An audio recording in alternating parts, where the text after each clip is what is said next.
मंत्री अमित शाह मंडला में रपटा घाट पर करेंगे मां नर्मदा की पूजा अर्चना। जनसभा को भी संबोधित करेंगे। आज का ये दौरा बेहद खास माना जा रहा है। मंडला में रपटा घाट पर पूजा अर्चना करेंगे देश के गृह मंत्री अमित शाह। गृह मंत्री के आगमन को लेकर तैयारियां चाक चौबंद हो गई है। रपटा घाट पर मां नर्मदा की पूजा अर्चना करेंगे क्योंकि मां नर्मदा के प्रति अगाध आस्था मध्य प्रदेश के हर एक नागरिक की रहती है। और आज जब देश के गृह मंत्री मंडला पहुंच रहे हैं तो वो सबसे पहले मां नर्मदा की पूजा अर्चना करेंगे क्योंकि इन दिनों नवरात्र का पावन पर्व भी चल रहा है और ऐसे में मां के हर एक स्वरूपों की स्तुति की जा रही है, प्रार्थना की जा रही है, आराधना की जा रही है। और इसी कड़ी में आज जब गृह मंत्री अमित शाह मंडला पहुंच रहे हैं, वो कटनी के दौरे पर भी रहेंगे। उनके आगमन को लेकर जहां एक और तैयारियां चाक चौबंद है तो वहीं दूसरी ओर देखिए गृह मंत्री अमित शाह अपने इस दौरे की शुरुआत मां नर्मदा की पूजा अर्चना के बाद से ही करेंगे।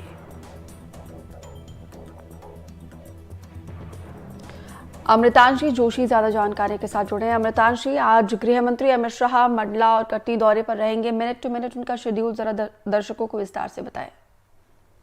देखिए दीपिका, जैसा कि आपने भी कहा, मां नर्मदा को जीवन दायिनी माना जाता है मध्य प्रदेश में। और क्योंकि चुनावी दौरे लगातार तमाम दिग्गजों के जारी हैं, ऐसे में आज केंद्रीय गृह मंत्री अमित शाह मध्य प्रदेश पहुंचने वाले हैं। यहाँ पर खासतौर से मंडला और कटनी में चुनाव प्रचार करते हुए गृह मंत्री अमित शाह नजर आने वाले हैं। मंडला में जो प्रत्याशी हैं फग्गन सिंह कुलस्ते, उनके पक्ष में प्रचार करते हुए यहाँ पर केंद्रीय गृह मंत्री अमित शाह नजर आने वाले हैं। इसके पहले वो नर्मदा पूजन भी करने वाले हैं। कटनी में भी वो जो है मंदिर में दर्शन पूजन करते हुए नजर आएंगे। लेकिन क्योंकि देखिए मंडला बेहद महत्वपूर्ण इसलिए भी हो जाता है क्योंकि यहाँ पर ये आदिवासी बाहुल्य क्षेत्र है, ये आदिवासी आरक्षित सीट है और आदिवासियों को साधना तमाम जो राजनीतिक दल हैं उनके लिए एक बड़ा टास्क है, क्योंकि ये माना जाता है कि मध्य प्रदेश में जिसने आदिवासियों को साध लिया, सत्ता की चाबी उसी के पास है।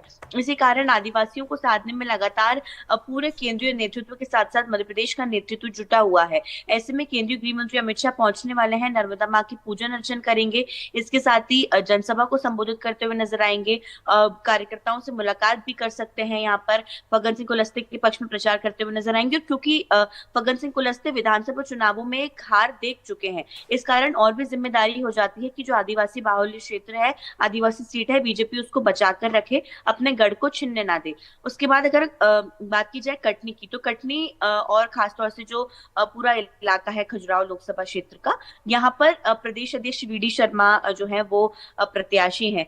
ऐसे में प्रदेश अध्यक्ष वी डी शर्मा के पक्ष में प्रचार करते हुए केंद्रीय गृह मंत्री अमित शाह नजर आएंगे।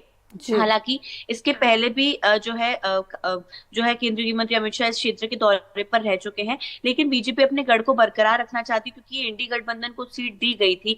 लेकिन अब जो है वो सामने प्रत्याशी का नामांकन जो है एक तरीके से निरस्त हो गया है। ऐसे में बीजेपी का और भी ज्यादा ये मोटिव बढ़ गया है कि वो और भी ज्यादा बड़े वोट बैंक से इस सीट को जीत कर आए और एक इतिहास बनाने की कोशिश करे। हालांकि केंद्रीय गृह मंत्री अमित शाह का ये दौरा महत्वपूर्ण माना जा रहा है, संगठनात्मक लिहाज से भी और चुनावी लिहाज से भी। जी अमृतांशी, मां नर्मदा का आपने भी जिक्र किया क्योंकि मां का आशीर्वाद जिसे भी मिल जाता है उसकी नैया पार हो जाती है। लेकिन मध्य प्रदेश की सियासत में आदिवासियों का साथ मिलना भी बेहद जरूरी रहता है और दोनों ही पार्टी एड़ी से लेकर चोटी तक का जोर आदिवासियों को अपने पक्ष में लाने के लिए कर रही है।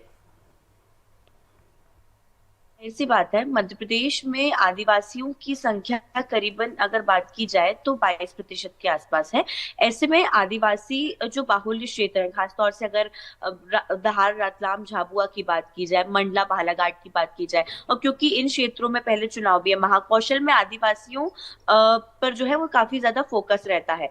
और हमेशा ये देखा जाता है कि आदिवासियों को रिझाने के लिए तमाम कोशिशें की जाती हैं। आपको याद होगा कि जनजातीय दिवस भी जब मनाया गया था सबसे पहले, तो भोपाल आकर प्रधानमंत्री ने संबोधित किया था।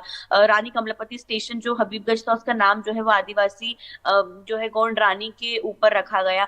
ऐसे में मध्य प्रदेश में कई जगहों पर, क्योंकि देखिए ऐसे काम हुए हैं, और रानी दुर्गावती जो कि खासतौर से माना जाता है कि आदिवासी जो है वर्ग के लिए काफी ज्यादा महत्वपूर्ण नामों में से एक है। ऐसे में रानी दुर्गावती की प्रतिमा पर माल्यार्पण भी केंद्रीय गृह मंत्री अमित शाह करते हुए नजर आने वाले हैं। तो कहीं ना कहीं देखिए आदिवासियों को हाथ से बिल्कुल जाने नहीं देना है बीजेपी बीजेपी का मुख्य मोटिव ये है। और क्योंकि इन आदिवासी क्षेत्रों में कांग्रेस भी लगातार जो है वो कोशिश कर रही है कि बिल्कुल। कैसे ना कैसे करके जो है अपना सिक्का इस बार जो है वो चला सके, लेकिन बीजेपी अपने गढ़ों को बरकरार रखना चाहती है, इसी कारण आदिवासियों पर बीजेपी का मुख्य फोकस है। जी बिल्कुल, देश को पहली राष्ट्रपति भी जो है आदिवासी बीजेपी की तरफ से दिया गया है और